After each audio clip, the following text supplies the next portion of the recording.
Everyone, so since my last video, I've got a bunch of new banknotes, so let's review them. So this is the newest one. This is actually an unexpected one.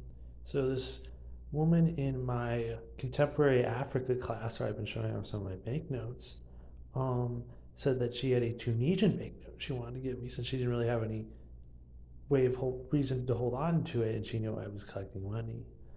And she actually came in with this one today. She doesn't have the Tunisia one yet, but this is a really neat one because I only have two Nigerian banknotes. This is a 1 Naira banknote. It's either from the 70s or the 80s, and it doesn't have a date on it, but we do know the printing range. I think it was 1973 to 1985, might be off by a year or two on that. As you can see, it's mostly in English since it's a most common language shared between communities in Nigeria. A little Arabic too, since there's a large Arabic-speaking Muslim community in the northern part of the country. Since I don't have any blank pages right now, I kind of have to have this one share a space with my 10 Naira banknote right underneath my £1 banknote from 1958 and my Biafran £1 banknote from 1969. For anyone wondering why there's a banknote from a place called Biafra with my Nigerian banknotes, that's because Biafra was the Igbo national state that resulted from the Nigerian Civil War. Largely internationally unrecognized, its territory is now entirely part of Nigeria, as it was before it declared its independence, so I decided to group it with my Nigerian banknotes rather than giving it a separate page. So next up are these Serbian banknotes. These are all from the 1940s. Some of them are overprints of Yugoslavian banknotes. So this is one I already had. This is a new one. This is a new one. This is a new one. This is an older one, but I already had it. And these two are new ones. And this one was another one I already had. This was in a whole bundle of Serbian banknotes from then, and they actually sent another one of that type in there. It's not in as good shape as the one I have here, so I just left it off to the side. And the reason why we have these Serbian banknotes are from 1941 and 1942, when Serbia was part of Yugoslavia, is because this is the World War II era, and fascist Germany had taken over most of the Balkans.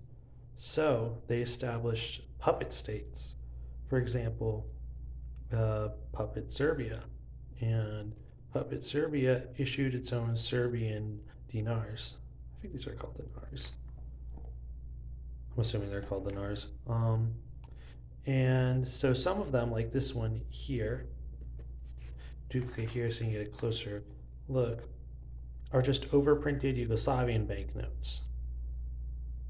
So you can see it's Yugoslavia, and then they overprinted in Serbian, like Serbian National Bank, something like that. Even though, ironically, this banknote is already largely in Serbian, although you can see there's another language here, maybe Bosnian, I'm not sure. And after they made these overprinted ones, they printed some of their own, like this one, this one,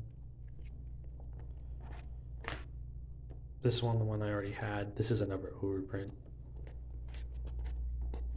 And this one. And as you can see, they use these very colorful, detailed designs, which was common of the banknotes over the period. They try to make them look as nice as possible. Let me show the backs of them. So on the back, we kind of see this guy looks pretty similar to the guy in the front.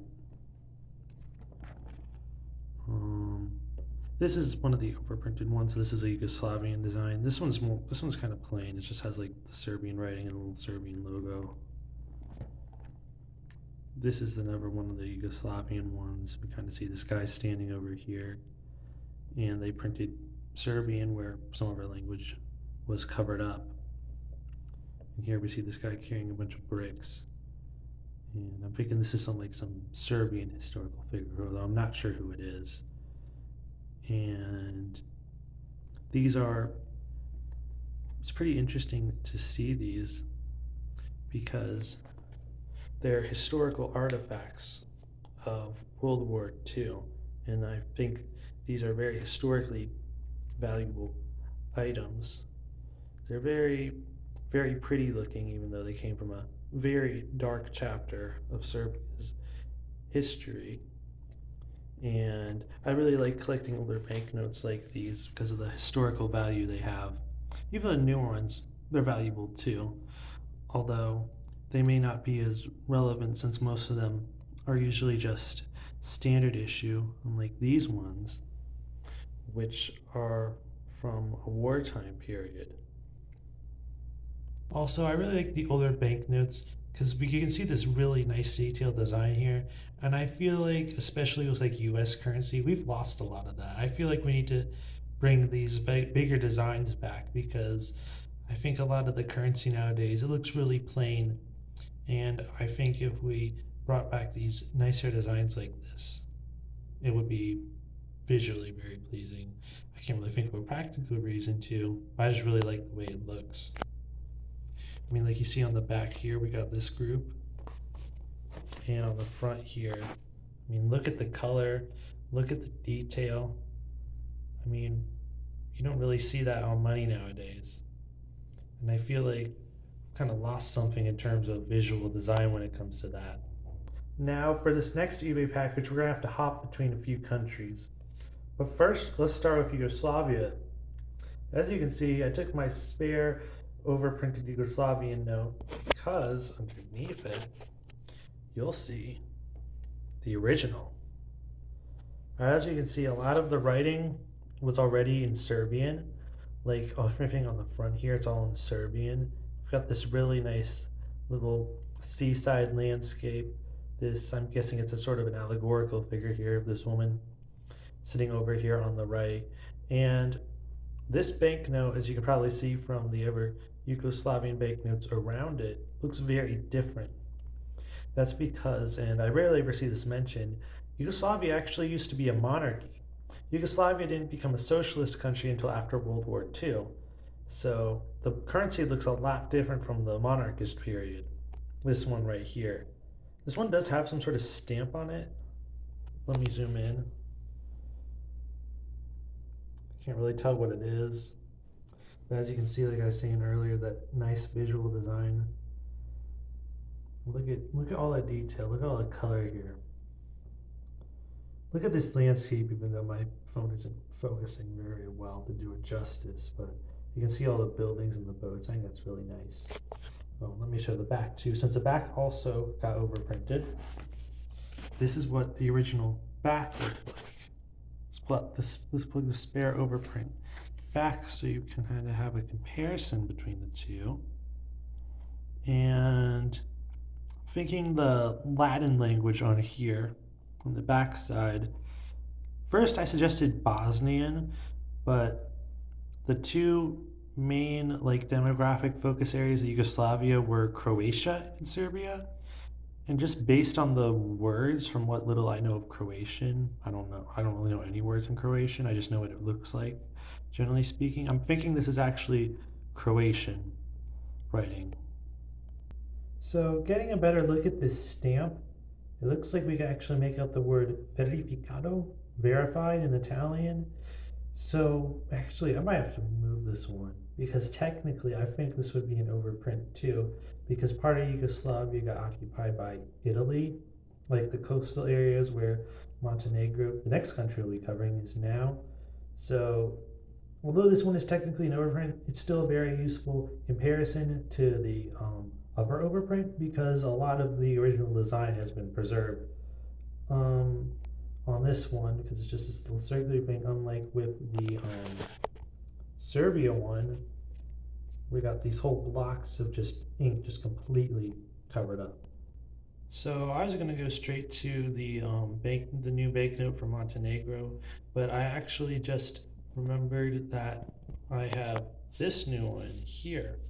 So this is one I already had. This is a new one. This is a spare one. There was a second one. This is a better one, so I put it in here. These are more artifacts of a world war.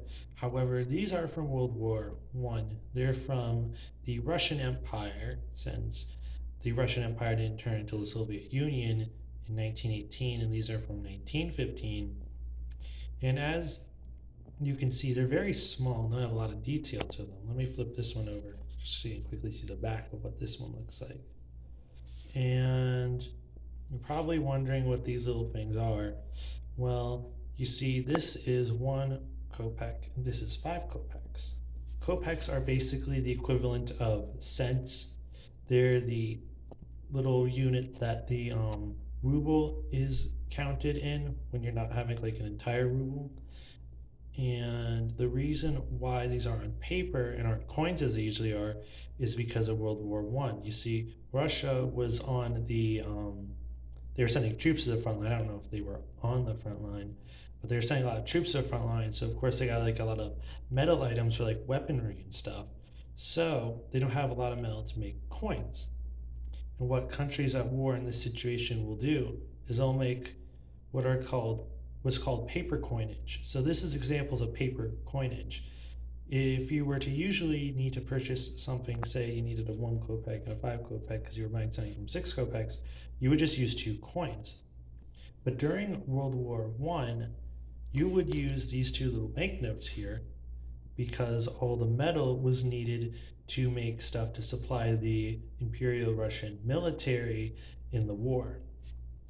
And let's flip this one back over again. This is the spare one. These are really interesting to see because usually the paper coins like these, they aren't very detailed because, you know, it's usually in a wartime situation. There's a metal shortage for some sort of like military reason. So they don't really have a lot of time to make something fancy. They just gotta make something simple like this. And I actually have another one that's got a little more detail to it because it's a higher denomination.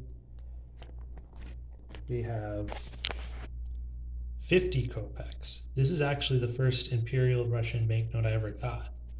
And I was actually kind of shocked to see it. I'd seen some of the coins, and so I was able to identify, oh, this is 50 kopecks, which is interesting because I wasn't really familiar with the concept of paper coinage at the time. So I wondered, why is this paper? It should be a coin. Well, I eventually figured out by doing some research that these are World War I issues when, of course, they would have had a metal shortage because they had to send it to the Imperial Russian military. So 50 kopecks, once again, also a coin since it's under 1 ruble, is now a banknote. And as you can see, the back of it's pretty simple too. Let me pull the 5 kopeck back up here so you can see they're actually pretty similar. We got the Imperial Russian seal in the middle, and we got the little denomination P off to the side of some little legal message underneath, probably saying something like, hey, don't counterfeit this, you know, stuff they put on US currency too. As mentioned earlier, here is the new Montenegrin banknote. This relates back to the other items because this item is also a relic of World War One. This is not a typical Montenegrin banknote. They only briefly had their own currency. Here's one of the more ones up here. It's called the Perper, P-E-R-P-E-R.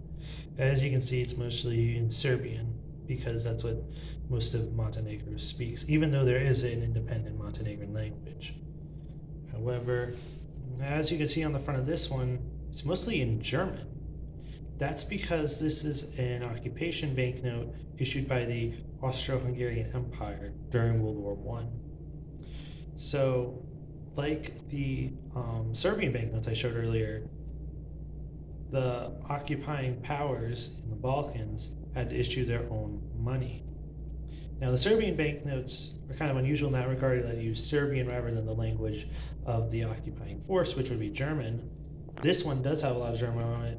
It's subcategorized as Hellers because Heller was a unit of currency used in Austria. You have to remember that although it is in German, it wasn't issued by Germany, it was issued by the Austro-Hungarian Empire. And as you can see, this says something about like the military in Montenegro. And it says 50 Hellers, but actually you can see it does still mention Perpers. It's 1 Perper, because this wasn't just like something the military used.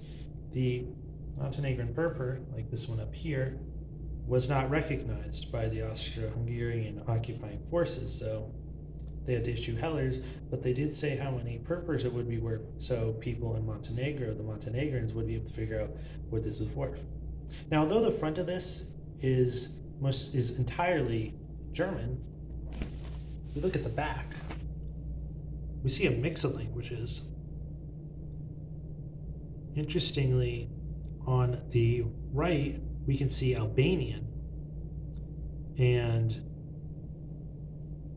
on the left, I'm tempted to say this is Croatian, although it looks very unusual. I usually don't see words spelled like that in Croatian. It may be a Romanized form of Serbian, which would be unusual since, as you can see back of the normal Montenegrin banknote, Serbian is written in the Cyrillic alphabet. And this is visually not a very interesting banknote because it's like got this nice frame here, but it's almost all writing. It's almost all writing, explaining stuff like 1914, 1915, World War I period stuff. And yeah, it's just almost entirely in writing. It looks, you can actually see if you look on the front here, blue border, red middle, and then right in the middle, you can see they printed the writing over it, but it's the Austro-Hungarian coat of arms emblem. I'm not sure exactly how you would describe it. You can see the Hungarian on the right and the Austrian on the left. So this is another interesting wartime banknote from World War I. Not a paper coin like the 5 kopecks from Imperial Russia, but still a very interesting artifact of the period. We got this one here right before South Sudan. This is from the almost entirely unrecognized state of Somaliland. No country, UN or otherwise, recognizes them. They are quite literally universally regarded as being part of Somalia, although they have their own government that is completely separate. And from what I know, the Somali government, the mainstream Somali government, doesn't really have any control there. And as you can see here, this is 500 shillings from 2011, issued in Hargeisa, which is the capital of Somaliland, self-declared capital of Somaliland, since you have to remember it's not really a recognized country. Looks like we can see some sort of government building there, and it's like half in Arabic and half in what I'm guessing is probably Somali, right up here. And they have it in English, of course, too. And here you can see this sort of like port scene. We got this guy's herding, it's like goats, and we got this big boat pulling in, which is actually pretty interesting visual coincidence because Somaliland was in the news recently for signing a port deal with the landlocked country of Ethiopia, which is not on good terms with Somalia.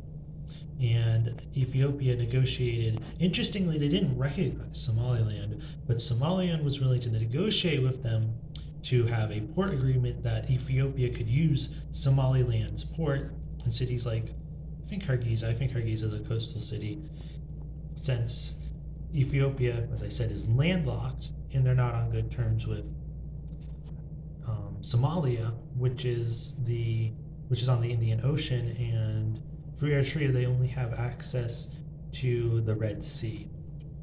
So that's a pretty interesting visual coincidence for them to have a little port scene on there with what's been happening recently in the news. So as mentioned earlier, South Sudan. South Sudan is a country that, if my chronology is correct, is newer than Somaliland, but is much more recognized. They're not disputed by anyone. Even Sudan, who they had a civil war with to get independence from, recognizes them now. And they gained independence very recently in the 2010s. So they're like one of the newest sovereign states right now. And they use South Sudanese pounds. Got 1, 5, 10, and the next page over, 20. So as you can see, all the banknotes, they have the same guy on the front, Dr. John Garang de Mablor, if I just pronounced his name correctly. I'm not sure who he is. I'm assuming he's pretty important in South Sudan. which is why he's on the front of all the banknotes. And if we zoom out, although the fronts are very similar, the backs are not. So let's go one at a time. The £1, we got giraffes. £5, we got cattle. £10, I want to call these like wildebeest or something like that, but I don't think that's what it's called. And a pineapple right over there. This looks like a pineapple. And on the £20, we have antelope and what appears to be, I can't really make out the detail on it, a tower or some sort of a traditional sculpture. So here's another interesting one. This is Latvia from 1919, and this is from the time of the Russian Civil War, and Latvia at the time was part of the Russian Empire. And the Bolsheviks in modern day Russia, they had sympathizers throughout almost all of the empire. There were little groups. Not all of them were pro-Bolshevik. Some of them just wanted to get out of Russian rule and start independent countries. And they had that in Latvia, but this banknote wasn't issued by them. This was issued by the pro-Bolshevik Latvians. This is basically early communist Latvia, even though Latvia wouldn't get reabsorbed back into the Soviet Union until like 1941. And as you can see, it's from 1919, so just after Soviets came to rise and they were still trying to get authority over the former Russian Empire. And it's free rupee. I don't know if that would translate into ruble in English or not.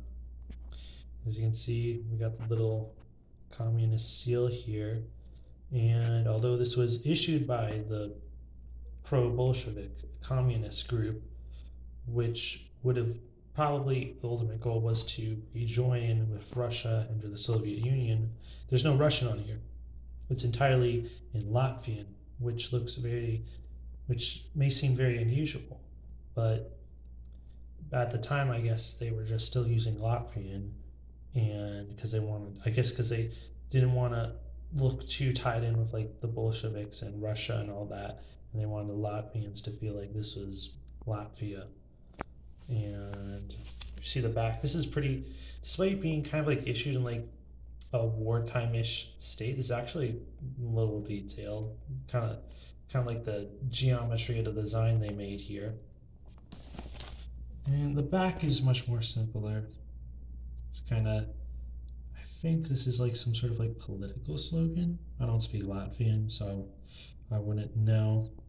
As you can see, yeah, more communist seals. Kind of got this sun design going on. Of course, free's everywhere because this is free rupee. Now, for comparison, let me flip back to the front. Let me show the banknotes that's directly underneath this. So this is another rupee.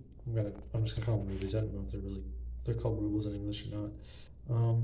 This is one rupee, but this is from 1992. It's very interesting.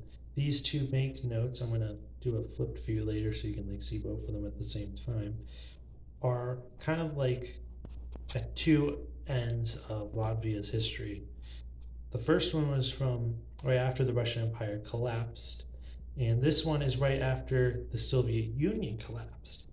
So Latvia, as I mentioned earlier, in the 1940s, I think 1941, was absorbed into the Soviet Union and remained part of the Soviet Union until 1991, when the Soviet Union collapsed due to a lot of the smaller countries like Latvia and Lithuania within the Soviet Union wanting to become independent. And a lot of these were like the first issues that were made to kind of look like this. They were really simple, just kind of establishing an independent currency. Most of them were actually in coupon form. This one is not a coupon, this is just a banknote, although it's pretty minimalist in terms of like design. And it's one rupee, I'm not sure. You can see the back of it is also very simple like that. Ones everywhere. I gotta say, I kind of get like has like a similar idea to the design with the first one, because it's like very simple, but they keep it geometric, so it's got some detail to it. So here, rotated the view, you can see the two banknotes together now. One from 1919 and the other from 1992. So two very pivotal moments in Latvian history. One after the collapse of the Russian Empire and the beginnings of Latvian independence, although made by a group more reflecting pro-Bolshevik and technically pro-Russian sentiment. And on the bottom, Latvia once again getting independence, but from the Soviet Union.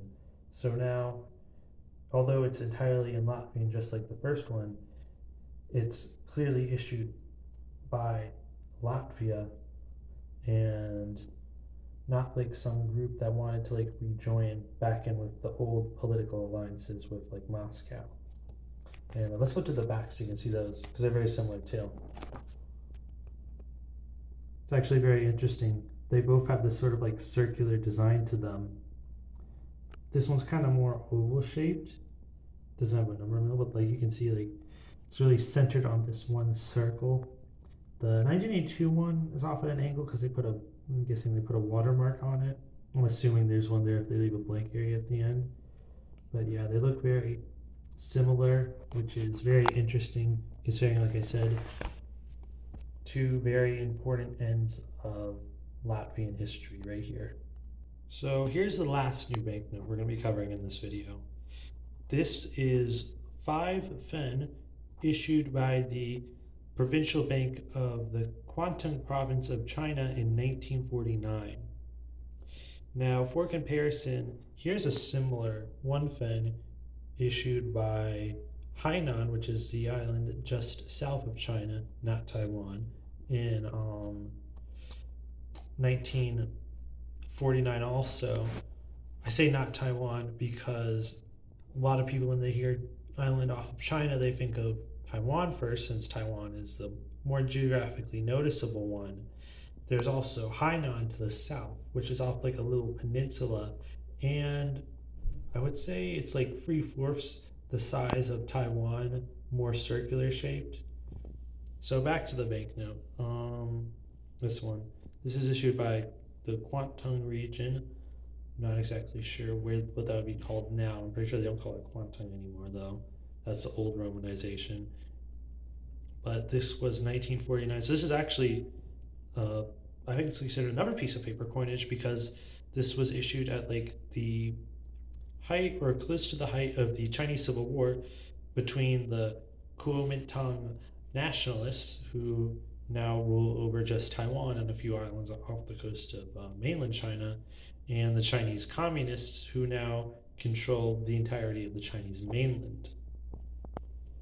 And as you can see on the back, since it's just this little paper penny thingy, paper coin, not a paper penny technically, it's blank. One from Hainan, it's also blank. And it's actually kind of interesting to see.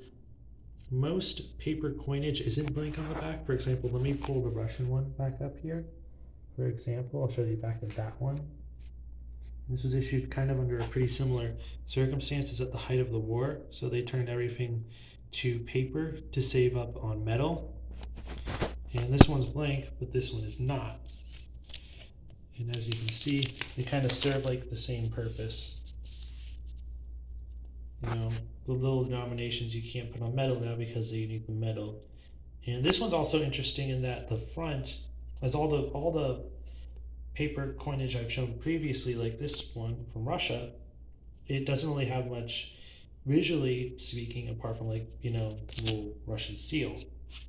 This one has a picture of Sun Yat-Sen, the founder of the Kuomintang. And if we look at Hainan, we also see a slightly different looking Sun Yat-Sen. And Sun Yat-Sen is a very important figure in this time period of Chinese history. His political and I think military, I think he was in the military too. His military career spans from like the 1900s when China's last emperor, who was only a child at the time, was abdicated, And the beginnings of modern China began with what was in the Republic of China. The entirety of it was controlled by Republic of China. And it's interesting to mention that because people, whenever they hear Republic of China, they think of just Taiwan, which became kind of like distinct in 1949. It was a Japanese colony prior to 1945. And people often forget that the Republic of China, the Kuomintang government in Taiwan, actually was originally in Beijing and dates back to like 1911. And what happened was is the Kuomintang kind of ended up on the losing end of the Chinese Civil War. Technically speaking, you can't really say they lost since they still kept Taiwan, and they still have an independent Republic of China there.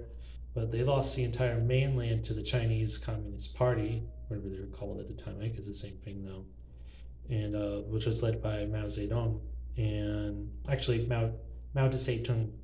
That's the English pronunciation, the Romanization. You kind of pronounce it wrong. It's not Zedong, it's Seizung or something like that. And you can see, so yeah, Sun Yat-Sen on both of them. Very interesting. A lot of the paper coinage doesn't have like really doesn't have like visual images like this. It usually has just like I said earlier, little political seal or something like that. Show hey, this is the country it's from. This one interesting. This is interesting. These little these little paper coin thingies, they don't actually, to my knowledge, from what I can see, they don't say Russian Empire on them, like anywhere. It's just implied by the seal. Just something I just noticed now. I thought it'd be interesting to know. So yeah, Kwantung 5 Fen from 1949. Also, interestingly, this banknote is not on Numista, so I might have to add that later so I can have that cataloged as well. And yeah, that's the last of the new bank. Thanks to everyone for watching the video. I really just like sharing my foreign banknote collection, my new additions to it, so I'm really glad you watched the video. Make sure to like and comment, subscribe if you like my content, and yeah, that's all. Thanks for watching.